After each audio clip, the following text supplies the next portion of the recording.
자, 저는 오늘 누가복음 강의 37번째 시간, 지금 응답하라 라는 제목으로 하나님 말씀 전하겠습니다. 자, 우리가 지금 예수님의 비유에 대해서 살피고 있는데, 이 예수님의 비유는 뭔가 하나님 나라의 천국에 대한 원리를 그림으로 보여주는 게 비유예요. 우리 이런 거 있죠? 예. 사촌이 땅을 사면 어떻게 돼요? 배가 아프죠. 땅 산 거랑 배 아픈 거랑 관계는 없지만 이걸 비유적 표현 혹은 은유적 표현이라고 해요. 예수님은 성경의 결정적인 얘기, 천국의 결정적인 얘기, 하나님에 대한 결정적인 얘기를 할 때는 모든 사람이 알아먹게 하도록 비유를 말씀하셨어요. 비유는 그 당시의 사람들이 들었을 때 너무 공감하고 설명이 필요 없는 겁니다. 그렇죠? 예, 사촌이 땅 사면 배 아프다. 우리 다 아는 것처럼 유대인들도 그들의 비유에 뉘앙스, 예, 그들의 루틴이 있었다는 거예요. 오늘의 비유 역시 그런 비유인데 오늘 비유의 제목은 큰 잔치 비유입니다. 자, 이걸 일명 잔치를 거절한 손님들의 비유라고 우리가 알 수가 있어요.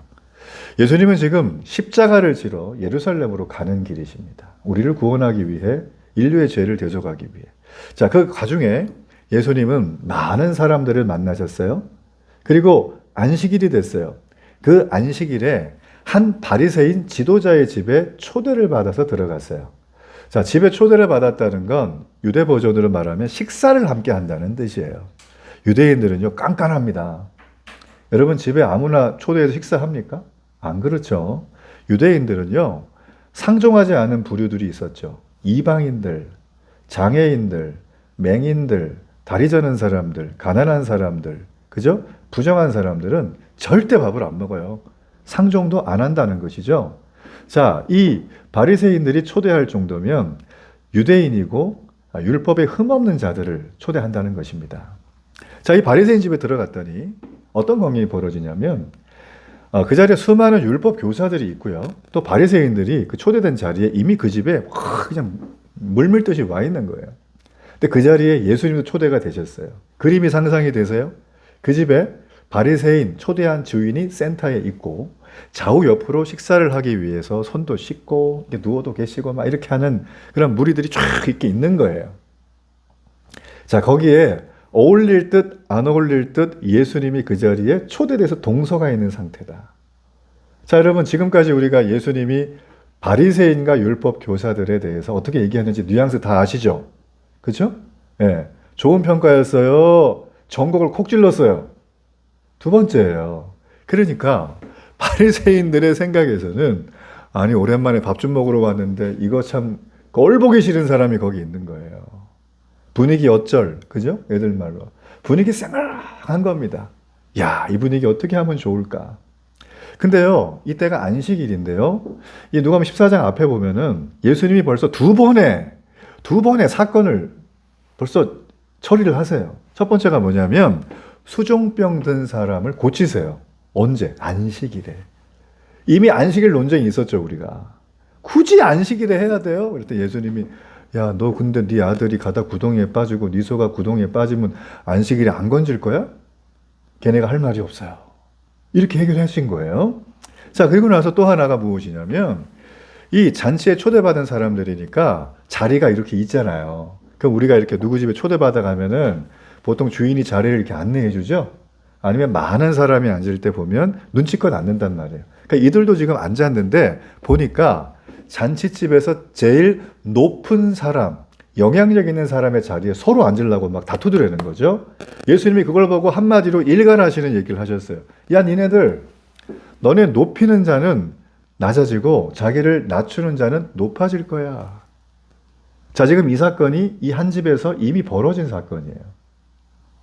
그러니까 분위기가 어떻습니까? 어질어질합니다. 아주 썰렁합니다.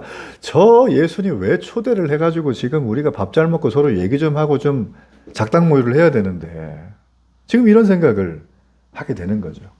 자, 이 분위기 속에서 이 분위기를 참다 못한 어떤 유대인 한 명이 분위기를 반전하기 위해서 한마디 던집니다. 자, 그게 뭐냐면 이런 얘기예요.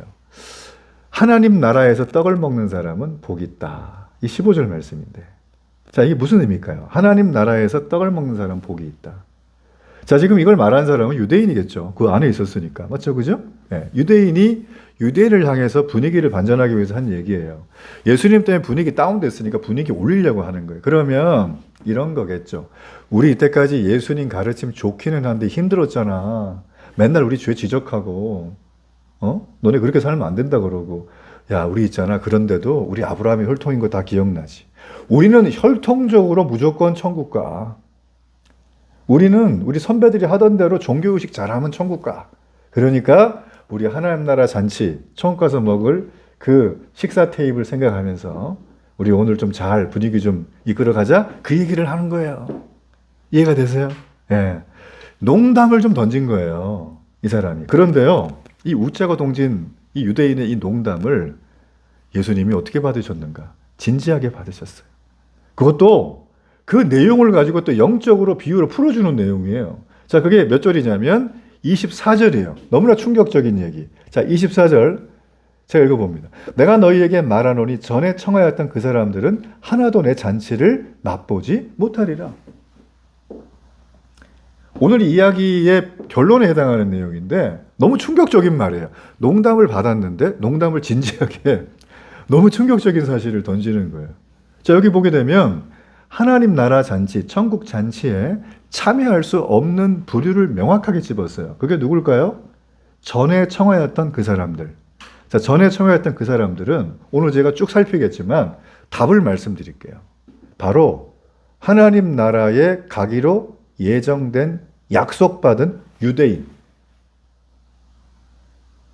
오늘 이 말씀을 통해서 이 유대인들, 이들이 얼마나 큰 특권을 받았는지 한번 살필 거예요. 그리고 이 사람들이 특권을 어떻게 대했는가. 그리고 그 특권을 대한 거에 따라서 이방인인 우리에게도 천국 갈 기회가 주어질까 안 주어질까. 이 부분에 대해서 오늘 말씀을 통해 좀 살피겠습니다. 자, 16절 말씀에 보면 어떤 사람이 큰 잔치를 이제 비유의 시작인데 베풀고 있어요. 많은 사람을 초대했대요. 자, 여기서 어떤 사람이 누굴까? 잔치를 베푼 사람. 자, 그 사람은 우리가 본문 속에 보면 답이 항상 있어요. 24절에 보니까 예수님이 이렇게 얘기했어요. 내 잔치라고 했어요. 자, 이걸 보면 이 잔치는 하나님 나라 잔치죠. 우리말로 천국 잔치라는 것입니다. 그죠? 예. 자, 잔치에는 보통 누가 참석을 할 수 있죠? 우리가 파티 초대를 받잖아요. 그럼 파티 초대는 어떤 사람이 가는 거예요? 파티에는. 제가 벌써 질문에 답을 했어요. 그렇죠. 초대 안 받은 사람이 오면 들어갈 수 있어요, 없어요? 없는 거예요.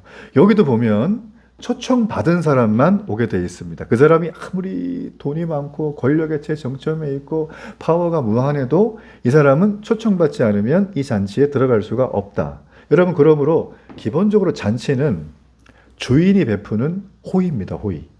잡이란 말을 쓰기도 하고 통틀어서 주인의 선물이죠. 내가 너를 오게 만들었어. 초대장을 준 겁니다. 기분이 좋죠. 가고 안 가를 떠나가지고. 자, 여기 보면 많은 사람이 초청을 이미 받았다는데 이 초청을 받은 사람은 이스라엘 백성을 가리키는 거예요.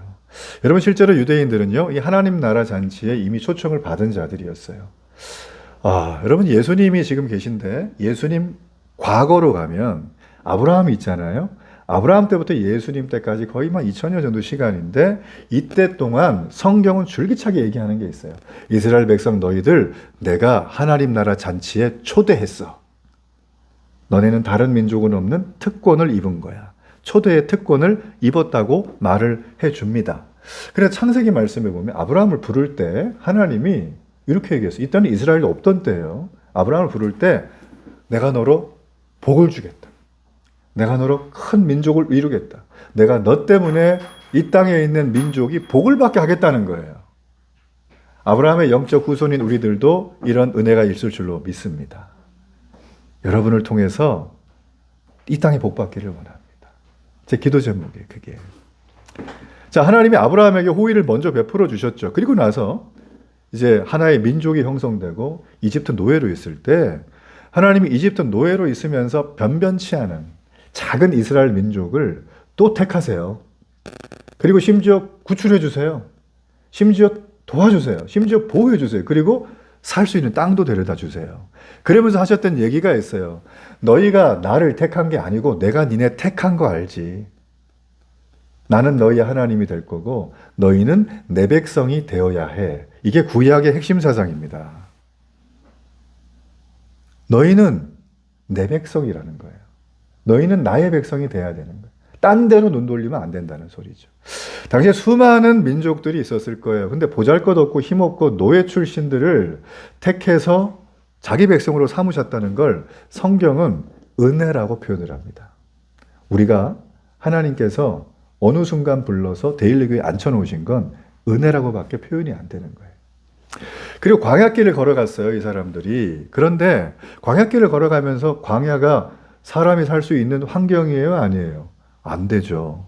음식물을 재배할 수도 없고 사냥을 할 수도 없고 물이 있는 것도 아니고 덥고 춥고 그냥 살 수 없는 상황 속에 이들이 40년 가까이를 먹고 사는데 지장이 없었어요. 왜요? 하나님이 날마다 아침상 차려줬거든요. 아침상 차려주는 거 저도 먹고 싶어요. 네. 먹고 있는데 감사합니다. 네. 하나님이 그렇게 하셨어요. 그래서 이 광경을 지켜보던 지도자였던 모세가 이런 말을 했어요. 너희 같은 백성은 세상에 어디에도 없어. 그 얘기는 뭐예요? 하나님의 자녀됨이 얼마나 특권인지, 하나님 나라 잔치에 니네가 나중에 초대돼서 갈 건데 얼마나 큰 특권인지 이거 기억해야 돼 라고 하는 소리입니다. 자, 모세가 떠났습니다. 이스라엘 백성들은 땅에 들어갔고 그 땅에서 하나님 말씀을 따라 살아가야 되잖아요. 왜냐하면 너희는 택한 내 백성이라고 하셨고, 그죠? 그 백성에 맞게 살아야 되는 거예요. 근데 이들이 그렇게 살았어요? 그렇지 못했습니다. 구약 성경에 보면 수많은 하나님을 떠난 행동들을 그들이 할 때마다 하나님이 내버리지 않고 선지자를 보냈습니다. 그래서 그들에게 다시 하나님 나라 잔치의 초청을 기억하게 만들어주세요. 대표적으로 에스겔서에 보면 이런 말이 있어요. 에스겔서 34장 14절에 보면 좋은 꼴을 먹이고 그 우리를 이스라엘 높은 산에 두리니 그것들이 그곳에 있는 좋은 우리에 누워 있으며 이스라엘 산에서 살찐 꼴을 먹으리라. 자, 여기서 꼴은 그들이 모든 필요한 의식주를 말하는 거예요. 내가 너희들에게 어떤 자리에 있든지 간에 항상 살찐 꼴을 주겠다는 것. 이것은 넉넉하게 주겠다, 넘치게 주겠다는 것. 이것으로 열방을 섬기라 라는 것입니다. 자, 그런데 이스라엘은 이 하나님의 과분한 초청을 계속 거절을 해요. 잊어버리고 거절하고 잊어버리고 반복한다는 거죠. 그럼에도 하나님이 그들에게 계속 얘기를 합니다. 내가 약속한 거 너네가 지금이라도 기억하며 그리고 돌아오면, 의지의 결단이죠. 돌아오면 내가 너희들에게 잔치 초대를 계속 유효하게 허락해 주겠다라는 거예요. 여러분, 구약은 이것으로 다 정리가 되는 것입니다. 하나님의 끈질긴 사랑, 끝없는 초대, 이스라엘의 끝없는 거절, 끝없는 반항, 끝없는 가출이에요. 한마디로 말하면. 여러분, 유대인들에게 이렇게 얘기해도 아무리 해도 안 들으니까 그 유대인들에게 잔치를 초대한 그 하나님께서 직접 이 땅에 오셨어요. 그러면서 말씀하시는 거예요. 하나님이 나를 통하여 너희들을 데려가래. 그렇게 해서 오신 분이 바로 예수님이십니다. 하나님 나라 잔치는 망상이 아니고 가상이 아니라 실제입니다. 왜냐하면 예수님이 오시면서 실현이 되었기 때문이에요. 그러므로 그 증거가 바로 예수님이 이 땅에 오신 것입니다. 그러므로 예수님이 이 땅에 오신 이유는 간단해요. 잔치의 주인이 직접 초대 손님들을 데리고 잔치에 참여하려고 오신 거예요. 저와 여러분은 그런 존재들입니다. 여러분, 믿음을 가지시길 바랍니다. 예. 자, 이처럼 이스라엘이 특별한 초청을 받았습니다. 오랫동안 받았던 사람이죠. 하나님의 은혜와 호의를 그 어떤 백성보다도 많이 받은 자들이에요. 세상에 어떤 민족도 이런 특권을 입은 적은 한 번도 없었습니다. 자, 그런 민족인데, 자, 이들이 과연 이 하나님 나라 초대에 어떻게 반응하는가? 그걸 좀 살펴보자는 거죠. 자, 17절 말씀을 보십시오. 17절 말씀. 잔치할 시각에 그 청하였던 자들에게 종을 보내어 이르되 오소서 모든 것이 준비되었나이다 라고 합니다. 자, 지금 잔치를 베푼 사람 주인이 바로 예수님이라고 그랬죠. 그죠? 잔치가 준비가 다 됐다고 종을 보내는 거예요. 자, 사실 우리가 이 대목에서 예수님이 사역을 시작하면서 하셨던 첫 번째 말씀과 동일하다는 걸 알 수 있습니다. 마가복음 1장 15절 말씀에 보면 때가 찼다. 하나님 나라가 가까이 왔다. 천국이 가까이 왔다는 거죠. 이제 어떻게 해야 돼요? 회개하고, 여기 중요해요, 순서가. 회개하고 복음을 믿으래요. 중요하죠. 여기에 다 들어가 있어요, 사실은. 자, 오늘 지금 이렇게 주인이 잔치를 다 만들어 놓고요. 종들을 보내서 이미 초대했던 사람들을 또 한 번 초대하는 장면. 자, 이 장면은 예수님이 사역을 처음 시작할 때 세상을 향해서 하셨던 첫 번째 설교예요. 첫 번째 메시지. 때가 찼다. 하나님 나라가 왔다. 회개해라. 그리고 복음을 믿어라. 죄 있는 자는 못 들어가기 때문에. 자, 예수님은 유대인들에게 이런 얘기를 하시면서 너네 정말 사는 게 힘들지? 어제 보니까 다니엘 기도회에 우리 김재원 아나운서분이 나이가 60이 다 된 분이에요, 남자분이. 여기다 백팩을 메고 그리고 간증을 하시는 거예요, 계속. 알고 봤더니만 그분이 이게 사람들이 짊어지는 인생의 수고하고 무거운 짐, 그 짐을 표현한 거더라고요. 예, 본인도 그렇게 날마다 메고 돌아다니신다는 거죠. 주님도 그러셨어요. 수고하고 무거운 짐진 너희들이여 나한테 와서 쉬라는 거예요. 너네 목마르지? 여기서 생수 먹지 말고 나한테 와서 마시면 영원히 마시지 않아도 돼. 이거 한번 먹으면. 그 얘기를 하십니다. 예수님은 계속해서 이스라엘 백성들에게 모든 게 준비됐으니 내게로 오라고 간절히 초청을 하십니다. 만일 이들이 이 주님의 초청을 아브라함 때부터 지금까지 했던 초청을 딱 예수님께 따라간다면 그들은 그렇게 기다렸던 그 잔치 만찬의 자리에 드디어 들어가는 영광을 얻게 되는 거예요. 아, 저 같으면 따라 들어가겠는데. 자, 그렇다면 이스라엘은 이 요청에 대해서 어떻게 반응을 했을까? 그게 18절부터 20절까지 나오는데요. 거기 보면 이 비유에 등장하는 세 명의 사람들이 나와요. 이 사람들이 이 초청을 듣고요. 반응하는 게 동일해요. 18절에 보면 다 일치하게 사양을 했대요. 거절이죠, 이거는. 나 안 갈래요, 잔치. 너나 하세요. 이렇게 한 거예요. 자, 왜 그랬는가? 왜 거절했을까? 18절에 보니까 먼저 어떤 사람이 두 번째 와가지고 잔치 오라고 초대를 하니까 하는 얘기가 나 얼마 전에 밭을 샀는데 밭을 좀 살펴봐야 된다고, 못 간다고. 두 번째 사람이 이런 얘기를 해요. 나는 소 10마리 샀는데 나는 소를 좀 시험하러 가야 되니까 나 못 가겠다고. 또 어떤 사람은 나 장가 들었는데 못 가겠다고 얘기하는 거예요. 자, 이 세 사람의 얘기. 자, 하나씩 한번 뜯어볼게요. 자, 첫 번째 사람은 밭을 샀는데 아무래도 밭을 살펴봐야 되니까 갈 수가 없다고 얘기를 합니다. 자, 여러분, 이 얘기를 들으면 타당해 보이지만 변명에 불과하다는 게 보입니다. 자, 왜 그러냐면 당시에 이 중동 지역에서는요, 농부가 땅을 살 때 계약을 하기 전에 그 땅을 자세히 살펴볼까요? 대충 살펴볼까요? 자세히 살펴보는 거예요. 땅의 토질이 어떤가, 물은 잘 빠지는가, 배수로, 심지어는 겨울이 지나는 몇 달 동안 햇빛이 잘 드는가까지 눈으로 확인하고 그러고 나서 계약을 한다는 겁니다. 또 여기 말씀해 보니까 어때요? 이 사람은 땅을 먼저 매입한 다음에 그 다음에 땅을 살펴보러 간다는 거예요. 말이 앞뒤가 안 맞죠. 거짓말 냄새가 많이 나죠. 그 사람 마음속에는 뭐가 있을까요?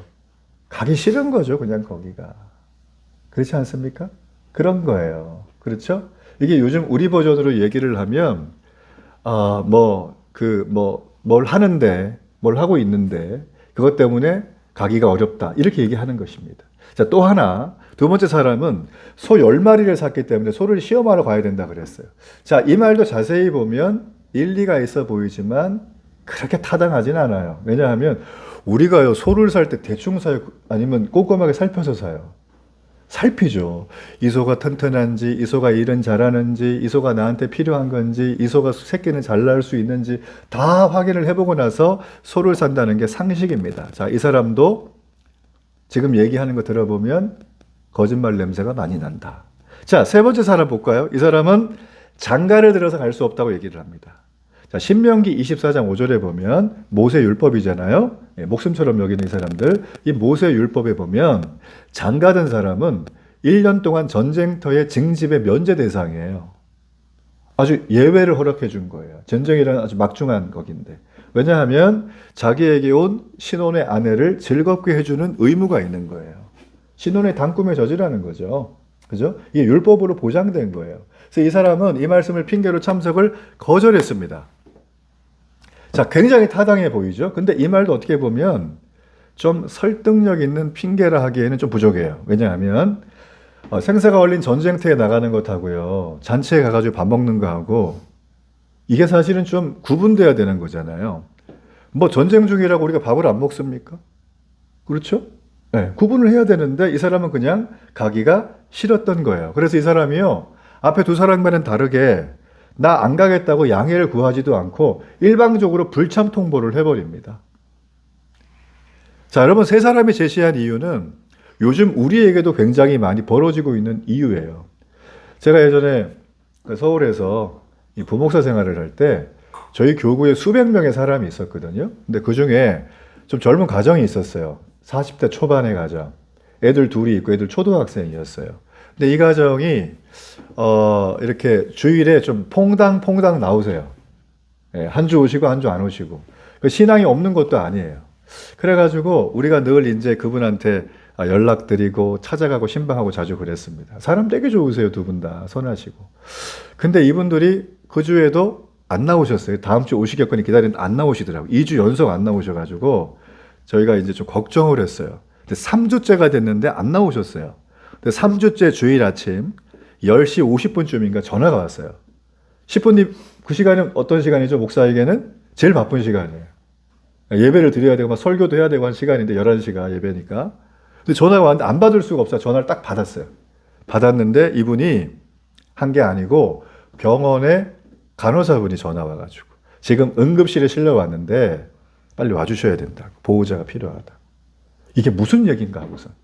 그때 한남동에 있던 병원이었거든요. 그래가지고 예배를 드려야 되니까 못 가니까 예배를 빨리 드리고 불이 나게 갔어요. 제가. 가서 봤더니 응급실에 갔는데 어떻게 돼 있냐면 우리 그 영화에서 보면 눈만 나오고 붕대 감고 예? 팔다리 이렇게 막 올리고 있는 거 있죠. 기부스 해가지고 이런 거. 이걸 뭐 다발성 골절 환자나 그런가?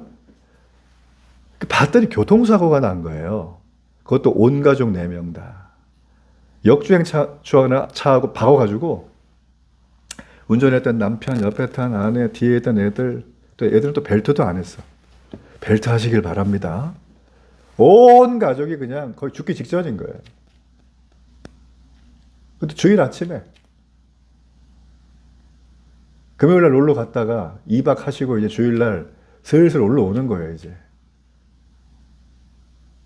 말도 못하고 누워있더라고요. 그러니까 교회 와가지고 담임 목사님께 말씀드리고 긴급 중보기도 제목을 편성해서 팀에게 쫙 뿌리고 자, 누구누구 집사님 가정 너무나 큰 교통사고 당해가 지금 위급한데 빨리 기도해 줘야 된다고. 네. 그래서 교회가 기도를 쫙 시작을 했어요. 그래서 저희는 자주 갔죠. 신방 자주 가서 뭐 말 못하니까 밖에서 기도해 드리고 그러다 일반 병실 내려오시고. 제가 이제 그런 거를 한 번 겪었을까요? 여러 번 겪었을까요? 너무 여러 번 겪었어요. 제가 목회를 하면서. 네, 제가 그런 걸 하면서.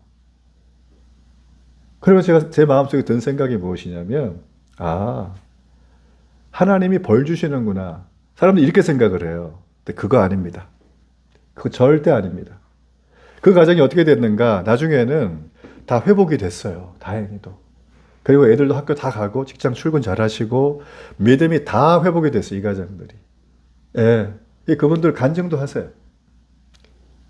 제가 그걸 보면서 느껴지는 건 하나님은 절대 우리를 위기로 몰고 가지 않으세요. 하나님의 사랑하는 자녀라면 어떤 상황 속에서도 보호하시고 붙드세요. 심지어 내가 죽기 직전까지 가더라도 하나님은 그 코의 호흡을 하나님의 손으로 다시 회복시켜 주시는 분이에요. 아멘? 여러분 믿으시길 바랍니다. 자, 이 세 사람이 제시했던 이유는 제가 말씀드린 것처럼 뭐 가족 휴가 가요, 뭐 해요. 그 자체로는 잘못된 일은 아니에요. 근데 그것이 잔치를 거절할 만한 충분한 이유가 되지는 못한다는 거예요.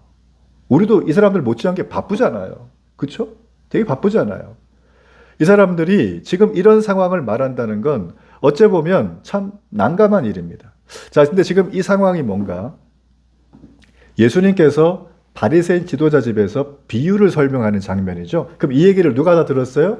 유대인들이 다 들은 거예요. 바리새인이 다 듣고 쭉 듣다 보니까 유대인들 생각에 이 비유에 나오는 사람은 너무 예의가 없다. 주인을 모욕하는 것 같다. 그쵸? 주인이 초대를 했는데 안 온대잖아요. 이유도 별로 신통치 않은데. 그래서 그 얘기를 들으면서 좀 많이 불편해했을 거예요. 아, 이 사람들 너무 나쁜 사람들이네. 근데 가만히 듣다 보니까 그 이야기를 듣고 있던 유대인들이 하나님에게 지금 거절하고 있는 그 모습이 딱 생각이 난 거예요. 자기 스스로가. 아, 저 사람들이 나구나. 나 소 팔아야 돼서요. 나 땅 샀기 때문에. 나 안 될 것 같아요. 이게 지금 내 모습이구나. 비유를 말씀하시는 예수님의 구원 초청에 이 유대인들은 꼼짝도 안 하는 거거든요. 나는 괜찮다고 얘기하는 거예요. 자, 그러면 왜 이들이 예수님의 초청에 대해서 거절했을까? 우리가 좀 생각을 해보자는 거죠. 여러분, 이들이 예수님에 대해서 보통 이런 식으로 대했어요. 나사렛에서 무슨 선한 게 나겠냐? 내가 너 저 보니까 니네 엄마 아빠 요셉과 마리아잖아. 내가 어릴 때 다 봤거든. 너 태어났을 때부터 네 동생들 내가 다 알고 있는데 아니 네가 무슨 메시아라 그래? 라고 하면서 이 사람들이 얘기를 했단 말이죠. 여러분 그 얘기에는 예수님이 귀찮은 거예요. 하찮게 여기는 거예요. 예수님을 무시하는 거예요. 그렇죠? 예. 자, 그리고 또 하나 이들이 생각했던 게 있어요. 이들은 태어날 때부터 혈통적으로 구원받은 유대인이라고 생각을 했습니다. 그리고 자기들은 바리새인이고 율법 교사니까 성경에서는 이 사람들에 대해서 굉장히 좀 죄를 탁탁 찌르지만 원래 이 사람들은 존경받는 사람들이에요, 당시에는. 그러다 보니까 이 사람들에게는 명예가 있고 선한 영향력이 있고 권력이 있고 관계들이 굉장히 좋았어요. 한마디로 말하면 자기가 가진 것을 잃고 싶지 않아서 예수님의 초대를 거절하고 있는 거예요. 그리고 이 사람들은 나름대로의 자기 의의가 있습니다. 정의가 있어요. 나는 예수님 뭐 굳이 오지 않으셔도 나는 율법 잘 지키기 때문에 구원은 따놓은 당상입니다. 뭘 그렇게 애쓰세요, 예수님? 자, 이거를 자기의 그릇된 정의라고 하는 거죠. 의라고 하는 거예요. 난 올바르게 살고 있어요. 그래서 이 사람들이 주로 성전에 올라가서 바리새인들이 기도했던 거 여러분 기억이 나십니까? 이렇게 기도했죠. 하나님, 저는 세리와 같지 않아서 감사합니다. 이 자기 의에 완전히 그냥 미쳐 있는 사람들이에요. 자, 그리고 또 하나, 예수님께서 이 사람들을 만날 때마다 죄를 지적하셨잖아요. 종국을 팍팍 찔러요. 얼마나 뜨겁겠어요. 그러니까 자기 죄가 드러나는 게 너무 힘들고 괴로운 거예요. 그래서 예수님을 거절했을 것이다라는 거죠. 여러분 사실 이분들이 거절했던 이 네 가지, 죄에 대한 지적 때문에 오는 분노, 내 의 때문에 예수님을 거절하고 내가 가진 게 많아서 그걸 사랑하다 보니까 예수님을 거절하고 예수님 목수 출신인데 예수님 산부인과도 난 것도 아니고 저기 말고요 짐승 밥통에서 나셔가지고 뭐 그렇게 가난하신 분이 우리한테 구세주라고 얘기를 하시냐고 이렇게 무시했던 것들. 여러분 이들의 무시가 이들의 거절이 우리의 모습이라는 거죠. 우리는 다 저마다의 이유들이 다 있습니다. 그렇죠? 이 다니엘 기도의 간증에 나왔던 분들 중에 들어보면 모태신앙이었다가 예수님을 문화적으로만 알고 믿지 않았던 분들이 상당수더라고요. 우리가 그런 존재들이라는 거예요. 내가 모태신앙이었든 지금 이 나이에 내가 믿고 있든 우리의 삶 속에는 이 바리새인과 율법 교사들이 취했던 거절의 핑계들이 우리에겐 다 있다라는 거예요. 저 자신에게도 있었겠죠. 여러분 이런 상황 속에서 예수님이 유대인들에게 24절에 아주 분명하게 경고를 하십니다. 자, 24절 함께 한번 읽어봅니다. 내가 너희에게 말하노니 전에 청하였던 그 사람들은 하나도 내 잔치를 맛보지 못하리라. 무서운 거예요. 이건 무서운 거예요. 여러분 이 비유에 원래 초대했던 사람들이 전부 다 거절했다는 소식을 주인이 들어요. 주인이 얼마나 모욕감을 느끼겠어요? 그리고 여기 말씀 보니까 주인이 노했다, 분노했다라고 돼 있어요. 주인이 왜 분노했을까요? 주인이 분노한 이유가 뭘까요? 여러분 당시의 문화를 좀 알면 쉽게 이해가 됩니다. 당시에는 이게 잔치를 베풀잖아요. 그러면 아무나 와라가 아니라 초대를 먼저 해요. 그래서 올 거야? 올 거야? 올 거야? 그래 그러면 알았어. 이번에 식수인은 100명. 식수인원을 딱 맞춰가지고 잔치를 준비를 끝내요. 그런 다음에 두 번째로 초대를 또 해요. 맞췄으니까 몇 날 며칠 날 와야 돼 라는 것입니다. 근데 이 사람이 안 오면 어떻게 됩니까? 숟가락까지 맞춰놨는데 문제가 생기죠? 더 와도 문제가 생기고 덜 와도 문제가 생겨요. 그래서 잔치에 1차로 가겠다고 응했던 사람은 반드시 가야 됩니다. 만약 불참하면 그 주인에게 대한 엄청난 신뢰예요. 심지어는 초청한 사람을 모욕하는 행동이 되는 거예요. 자, 그러면 오늘 여기 비유로 들었던 사람, 잔치에 간다고 해놓고 준비됐는데 오라고 두 번째 초청을 했는데 거절했던 이 세 사람의 말을 들었을 때 주인의 기분이 어떻겠습니까? 상쾌하고 좋았을까요? 아이고 입줄었네 그럴까요? 아닙니다. 주인은 아니 나를 모욕해? 분노가 치밀어 올랐겠죠. 당시 문화로 보면 사실 이런 상황이라면 주인은 초청에 응하지 않은 자신을 모욕한 그들에게 복수도 할 수 있었습니다. 당시 문화라면 힘이 있잖아요. 잔치를 초대할 정도면. 그러나 놀랍게도 그런 복수가 일어나지 않습니다. 오히려 이 주인이 당시 문화에 역해가는 파괴적인 선택을 합니다. 어떤 선택이냐면 주인이 자기의 분노를 은혜로 바꾸는 선택을 합니다. 우리 하나님이 이래요. 우리에게 대하는 게. 우리 하나님은 우리를 하나님 나라 잔치에 초대하셨어요. 초대권을 주셨어요. 우리 몸에 주셨어요. 그런데 우리가 자꾸 거절하는 거예요. 모욕감을 느끼겠죠? 아니, 내가 잔치를 다 마련했는데 숟가락 다 맞춰도 네가 안 와? 그러면서 복수를 할 수도 있었겠죠, 하나님이? 그런데 하나님은 우리에게 그렇게 하지 않고 이 분노를 은혜로 바꾸는 선택을 하신다는 거예요. 그래서 구원받은 줄로 믿습니다. 이게 하나님의 사랑이라는 거죠. 여러분, 이 은혜로 바꾸는 선택의 파격적인 내용이 비유 아주 핵심에 나와 있습니다. 21절을 보세요. 21절. 자, 21절 함께 읽어봅니다. 시작. 빨리 시내의 거리와 골목으로 나가서 가난한 자들과 몸 불편한 자들과 맹인들과 저는 자들을 데려오라.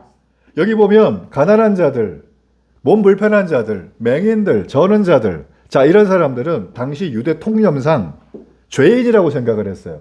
왜냐하면 가난과 질병이 죄의 원인이라고 당신은 생각을 했기 때문이에요. 가난해? 너 죄인이야. 질병이 있어? 죄인이야. 그러니까 이 사람들은 사람 취급을 전혀 못 받는 거예요. 유대 사회에서. 내가 유대인인데도 불구하고 계층 간 이동 사다리가 끊어진 사람들이죠. 요즘 말로 얘기하자면. 그렇죠? 그런데 오늘 여기 말씀해 보면 이 주인이 갑자기 바리새인 율법교사 나 같은 흠없는 사람을 다 뒤로 하고 여기 나와 있는 죄인들을 잔치 자리에 초대하겠다는 거거든요. 파격적이에요. 근데 이보다 더 파격이 있습니다. 23절. 주인이 종에게 이르되 길과 산 울타리가로 나가서 사람을 강건하여 다루다가 내 집을 채우라.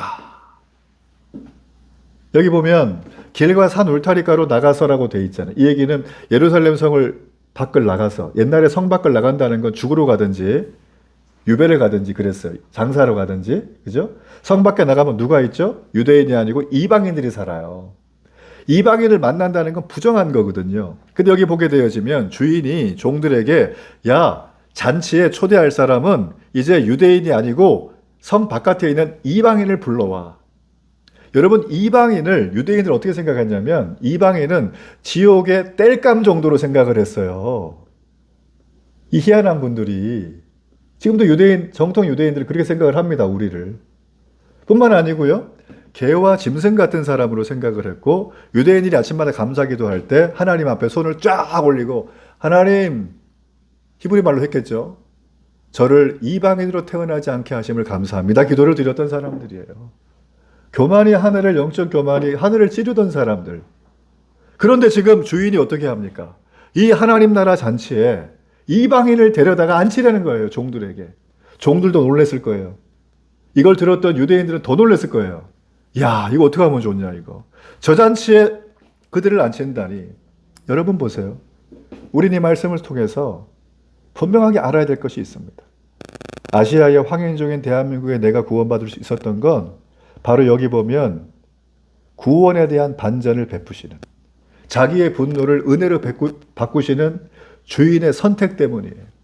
그 하나님의 선택 때문에, 그 하나님이 이스라엘이 초대를 저버리자 이제는 이 땅에 있는 이방인들, 이스라엘이 짐승이라고 보던 그들을 하나님이 건져내는 사건.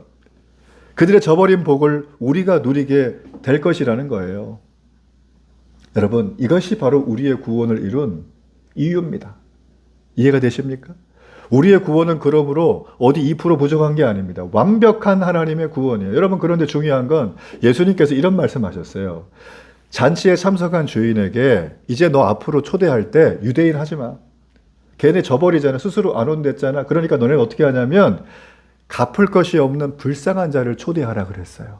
자, 갚을 것이 없는 불쌍한 자가 대개 누굴까요? 이 시대에. 돈 많은 사람이 돈 적은 사람이에요. 권력이 있는 사람이 없는 사람이에요. 다 없는 사람, 돈 없는 사람, 장애인들, 맹인들, 거린들이겠죠. 이런 사람들에게 잔치에 초대를 해서 배불리 먹이고 보내라는 겁니다. 왜요? 이 사람들은 이 받은 은혜를 갚을 방법이 없는 사람들이에요. 그것이 너희에게 상급이 될 것이다. 여러분, 하나님은 우리가 자기를 구원할 능력이 없다고 여기는 사람, 겸손히 하나님 앞에 나와서 나 같은 자를 불러주셔서 잔치를 초대해 주셨네요. 이 은혜에 감격하는 사람을 하나님은 초대하십니다. 여러분, 성경에 보면 무비보셋이라는 사람이 나와요. 이 사람 다리를 저는 장애인이에요. 근데 다윗 왕이 이 거지에게 너 이제부터 왕의 식탁에 와서 밥 먹어. 평생. 놀래죠. 무비보셋이 저 밭에 일하러 가야 되는데요. 저 소 이렇게 이번에 테스트해야 되는데 그런 말 했을까요? 못 간다 했을까요? 안 그랬습니다. 무비보셋이 어떻게 했냐면 성경 말씀에 보면 코를 땅에다 대고 납작 엎드린 상태에서 이렇게 얘기해요. 왕이여, 개 같은 나를, 개보다 못한 나를 내가 무엇이기에 이렇게 선대하시나이까. 자기를 개로 취급한 거예요. 부정한 존재로 취급한 거예요. 여러분, 하나님 나라 잔치에 초대된 사람은 자기 자신을 겸손히 낮추는 사람입니다. 하나님의 구원에 초대받은 사람은 자기가 스스로 어떤 방법을 써도 잘 살 수 있고 구원받을 수 있다는 것을 포기한 사람, 그런 사람이 하나님 앞에 초대를 받을 수 있다는 거예요. 여러분, 말씀의 결론이에요. 오늘 우리가 이 말씀을 보면서 엄청난 특권을 가졌던 이 유대인들 있죠. 그들은 그리스도를 무시하고 하찮은 이유로 잔치 초대를 거절했습니다. 저버렸어요. 그런가 하면 여기 나와 있는 이방인들은 그들의 거절 덕분에 그 놀라운 잔치 초대의 은혜가 우리에게 들어온 지도 벌써 2000년이 지났습니다. 우리는 이 말씀을 통해서 이방인인 우리들에게, 그죠? 혈통적으로 이방인인 우리들에게 하나님이 주신 이 은혜의 구원에 대해서 우리는 과연 어떤 말씀으로 받아들이고 살아야 할 것인가? 전 그걸 찾아봤어요. 어떻게 하면 좋을까, 하나님? 근데 사도 바울이 여기에 대해서 분명하게 말을 했더라고요. 자, 로마서 11장 20절로 21절입니다. 자, 이 말씀, 아주 중요한 말씀 함께 우리 읽어보겠습니다. 옳도다. 그들은 믿지 아니함으로 꺾이고 너는 믿음으로 섰느니라. 높은 마음을 품지 말고 도리어 두려워하라. 하나님이 원가지들도 아끼지 아니하셨은즉 너도 아끼지 아니하시리라. 여러분, 이해가 되십니까? 전 이 말씀을 읽고 소름이 돋았어요. 두렵고 떨리기도 하고 그리고 놀라운 감사를 드렸어요. 자, 그들이 믿지 아니함으로 꺾이고, 이 얘기는 뭐예요? 구약 성경에서부터 얘네는 내가 택했어, 이스라엘 백성. 근데 걔네들이 어떻게 되죠? 예수님을 초대를 거절했죠. 믿지 않았죠. 그래서 어떻게 됩니까? 원래 가지가 있었는데 천국 나무에 붙어있던 가지인데 이걸 잘라버리셨다는 거예요. 누가요? 하나님이. 그래서 얘기하잖아요. 원 가지도 아끼지 않았는데 하물며 이방인 너희들 아끼겠냐? 그러면서 얘기하시는 게 높은 마음을 품지 말라. 내가 구원받았다고 잘난 척하지 말라. 그리고 그 구원을 두려움함으로, 경외함으로, 겸손함으로 가라는 거예요. 여러분, 우리가 이 땅을 살아가면서 지금도 하나님 나라 잔치에 초대를 계속 받는 분이 계십니다. 여러분은 이미 받으셨고 또 함께하고 계시고, 여러분 주변에 소위 말하면 전도를 해보면 그들의 반응이 다양할 겁니다. 아까 세 부류의 사람들처럼 어떤 사람은 아유, 요즘도 교회 다녀요? 이렇게 비꼬는 사람이 있어요. 과학이 발전한 시대라고. 어떤 사람은 얘기합니다. 성경 말씀 그냥 소설 아니에요? 이렇게 얘기하는 사람들도 있어요. 어떤 사람은 성경도 알고 하나님도 좋은데 자기 죄가 드러나는 게 싫어가지고 못 오는 분들이 있어요, 실제로. 그래서 남자분들 그러거든요. 목사님, 저 담배 끊고 올게요. 목사님, 저 술 끊고 올게요. 제가 그래요. 술, 담배 다 오라. 얘기합니다, 제가. 이를테면. 그뿐 아니에요. 어떤 분들은 이 세상이 전부인 것처럼 세상에서 지금 하고 있는 게 너무 좋아요. 가족도 너무 좋고, 관계도 너무 좋고, 일도 너무 좋고, 내 커리어도 좋고, 그냥 다 좋아요. 난 또 젊기도 해. 그러니까 주님의 초대를 아무리 해도 그 특권을 특권으로 못 보는 것입니다. 여러분, 예수님 말씀하셨어요? 이스라엘이라고 하는 원가지도 그들이 거절할 때 꺾는 것처럼 하물며 너희들일까 보냐. 여러분, 주님의 초대는 그리 길지 않아요. 제가 한 분의 우리 다니엘 기도회 간증자 얘기만 하고 마치겠습니다. 다 이렇게 은혜가 되고 너무 감사했지만 특별히 그 개인의 삶을 통해서 하나님이 놀랍게 역사하시는 구원의 드라마를 보면서 전 너무 아주 감격이 됐는데, 지난 수요일이었던 것 같아요. 탈북자 출신의 강은정 자매라고 하는 분이 간증을 하셨어요.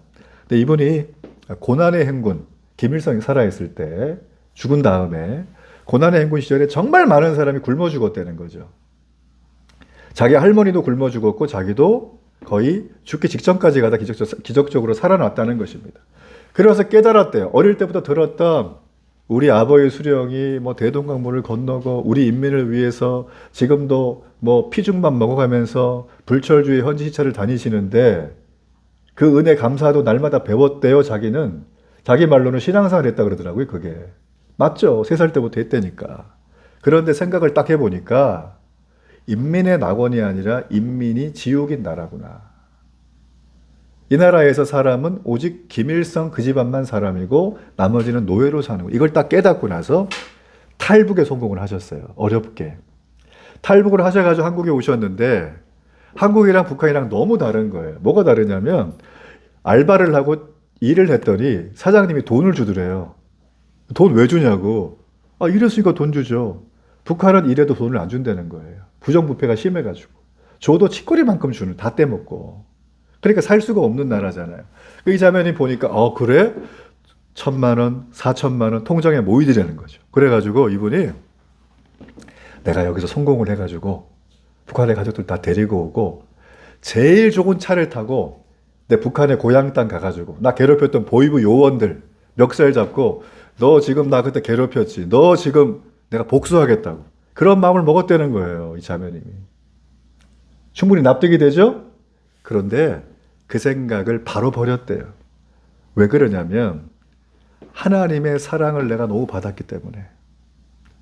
그 사랑을 받은 자가 이렇게 하는 건 아니라고 본인은 생각을 한 거예요. 맞죠? 여러분, 이 자매님은 분노를 은혜로 바꾸는 선택을 한 것입니다. 왜 했을까요?